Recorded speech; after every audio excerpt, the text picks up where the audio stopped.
ঘুরতে কার না ভালো লাগে? ভ্রমণ করতে মানুষ এখন দেশ পেরিয়ে বিদেশেও পাড়ি জমাচ্ছে। তবে ভ্রমণ সবসময় সুখকর হয় না।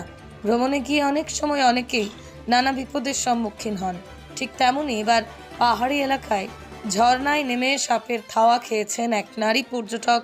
এমন ঘটনা ঘটেছে চট্টগ্রামের মীরসরাইয়ের হাদি ফকিরহাট বাজার সংলগ্ন সোনাইছড়ি ট্রেন এলাকায়। চট্টগ্রামের সবচেয়ে সুন্দর সোনাইছড়ি ট্রেইলের বৈচিত্র্যময় বুনো পাথরে সৌন্দর্য অ্যাডভেঞ্চার প্রেমীদের অদ্ভুত মায়ায় আকর্ষণ করে। তাই তো সেই স্থানে ছুটে যান পর্যটকরা। ফেসবুকে ছড়িয়ে পড়া ভিডিওতে দেখা যায় এক নারী পর্যটক ফুরফুরে মেজাজে পাহাড়ি ঝর্ণার পানিতে হাঁটছেন। এই ঘটনার ভিডিও করছিলেন তার সঙ্গে থাকা পুরুষ সদস্য। কিছু দূর যাওয়ার পর হঠাৎ গর্ত থেকে ভয়ঙ্কর শব্দ বেরিয়ে আসে। মাঝারি আকারের একটি সাপ। এই দৃশ্য দেখে চিৎকার দিয়ে পিছনের দিকে দৌড়তে থাকেন ওই নারী। এই সময় তার সঙ্গে থাকা পুরুষ সদস্য তাকে সাহস দেওয়ার চেষ্টা করেন, কিন্তু অতিরিক্ত ভয় পাওয়ার কারণে তিনি চিৎকার করে কান্না করেই যাচ্ছেন। কিছুতেই থামানো যাচ্ছিল না তাকে। তবে ভয়ঙ্কর শব্দ করে বেরিয়ে আসলেও এই সাপ সেই নারী পর্যটকের কোনো ক্ষতি করেনি।